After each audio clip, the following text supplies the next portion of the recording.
Alright, this is Mo. Basically, I'm just going to give you a quick overview here.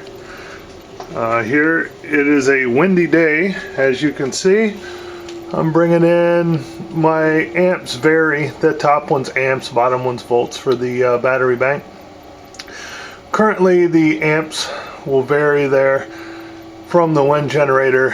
You'll see it jump all the way up to 20 amps. But it's very consistent around 5 there, but it just goes way up as a wind gust comes in. So there's what's going on. There's my temporary mount, as I am my Missouri Wind and Solar controller, temporarily mounted on a piece of board just so I could get everything up and going for now. Here are my Outback controllers. Currently it's overcast, so I've got 35 amps coming in on this one. 16 amps coming in on this one. Here is my battery bank. Try to give you some perspective. There's the, there they are.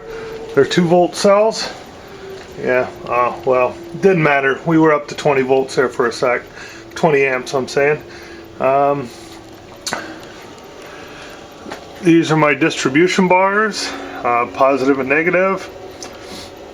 I have my breakers in place, of course. These are my inverters. Currently, the small one here, just a Harbor Freight 1000 watt. It runs all of my lighting in my barn, which would include my 5 volts are hooked up, but I also have CFLs hooked up. These units here, the top one runs up to the house on one of the circuits. The bottom one runs to the house on a different circuit. The center one runs my entire barn. It's 5,000 watt pure sine. These other two are 3,000 watt pure sines. What you've got going here is, as you'll see, I have ground, neutral, and hot. My ground and neutral I have jumped together. And then I also have just the hot going out, and there's my earth ground. The hot goes down to a box. Each individual inverter has its own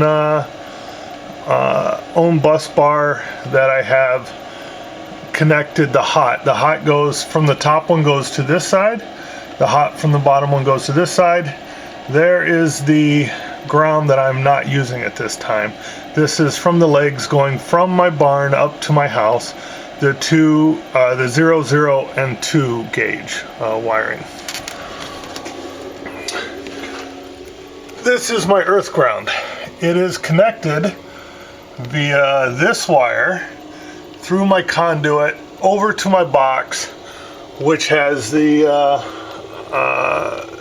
common ground from the box out to the earth stake, and this might be our point of contention, but there it is. I have everything earth grounded through this block. As you'll see, it goes down, comes over, connects up, and same down here, connects up, same kind of thing. I'm not turning on this unit because the circuits for this unit aren't live at the house right now. Something I'd like to show is that, okay, using my Harbor Freight connector, I'm going to attempt to, I've only got 120 volt on my hot leg, nothing on the neutral leg. So I'm going to plug in, sorry, kind of tough to do.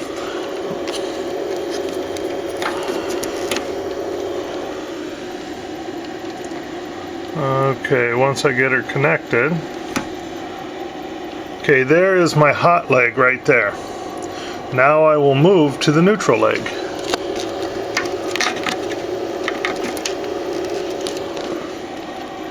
There is my neutral leg. So for some reason my inverter is not split 60-60. It is 120 on one side and 0 on the other. Okay, I'm going to go up to the house, so I'm going to shut you off and we'll start again at the house. Okay, I'm actually at my breaker box in the basement. My house, I'm renovating it, so I've got the box apart, it's open. I'm just basically showing you that at this point my main breaker is off. These are the ones that I brought in. Yes, they are wire nutted, they're hooked up. These are my circuits that I brought in. But you're just gonna have to trust I'm not turning on the power as I go upstairs. I'm going to shut this back down, go to the other box, show you how it's set up, and then I'll show you my measurements. So at this point, power's off. It will stay off for this test. Okay, I'm now at the solar box.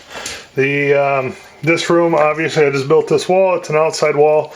The rest of the room has not been reconstructed as of yet, tore down and reconstructed. But have all this open so you can take a look. Okay, here is my wires coming in from the barn. I have one leg coming in here connected to the first lug to power the first row of breakers. Second leg coming into this slug to power the second row of breakers. This is the ground wire. I have it hooked to the bus bar, but at this point it's not connected at the other end, so we've got nothing going on there. These are the wires I have coming in from my, that go down to my breaker box, the grid breaker box. They come in, connect to my three-way switches as I've described. Currently down is on grid power, up is on my own power. Here is the jumpers running from the circuits, running up to the common on the switch. This evening I can take them apart, show everybody if that's what I need to do. But currently, you're going to see the house here. I'm going to flip it around. It is way under construction. I just ripped my ceiling out last weekend. Unfortunately, I travel for work and I'm gone a week at a time. So as you can see, I have no electric here. This light is not on, and none of my lights are on in here. Now I'm going to go flip the switch for, all these are dead wires. Circuits are off, just so you know. In fact, those aren't even hooked circuits. They're coming from existing walls. Okay, so I'm going to flip my switch here, which flips to my own electric power, not the grid. I'm now coming back out here, and let's see if we got anything. Now,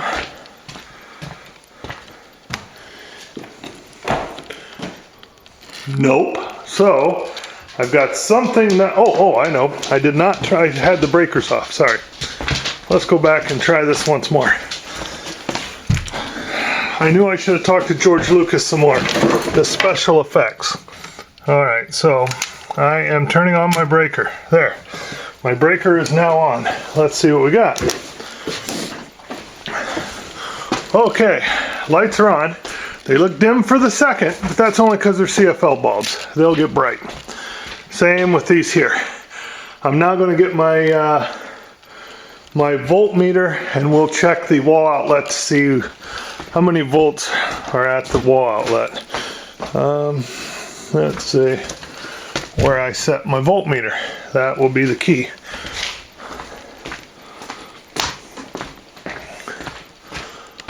Okay, I think, set it right here. That's right, Pure Entertainment here. A late, mid-60s stereo, because what else would you have? Okay, so here we are at my wall outlet. I'm just going to touch up. Okay, currently on, I've got 0 on neutral.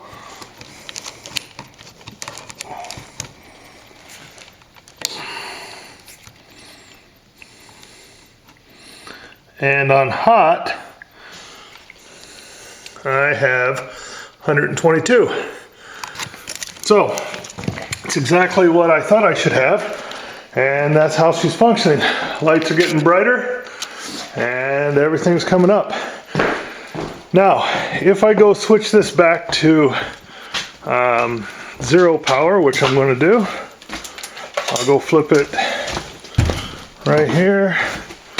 I'm flipping it off. So now I'm back on grid power. Let's go back over here. As you see, the lights are off. And no lights here. I'm going to walk downstairs and flip on the grid power, which should liven everything back up without any issues here. Now my inverter's still on. So is my, okay, you can hear me, I flipped it on. You won't be able to see, I didn't bring the light down here. But, okay, lights are back on. Lights are on. My inverter's still on down at the barn. Everything is on grid power. I'm going to attempt to show you how I can switch between it while everything is still on. This way you can see.